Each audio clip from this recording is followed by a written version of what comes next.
কেন শিবের মাথার ওপরে একটা অর্ধচন্দ্র রয়েছে?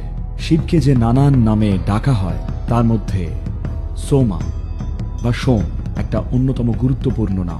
সোম শব্দের মানেই হল নেশা। তিনি একজন নেশায় মত্ত ভগবান, সব সময় মাতাল।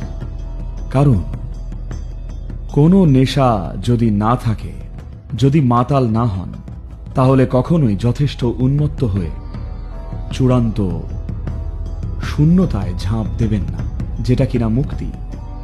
তো নেশা মাতাল হওয়া, ধ্যানস্থ হওয়ার জন্যে এটা একটা অত্যাবশ্যক গুণ।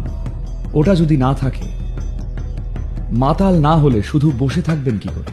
বসে থাকাটা, ধ্যান করাটা সবচেয়ে বড় শাস্তি বলে মনে হবে। তাই ওটা তার অত্যাবশ্যক গুণ। তাই তিনি চাঁদকে সঙ্গে রাখেন।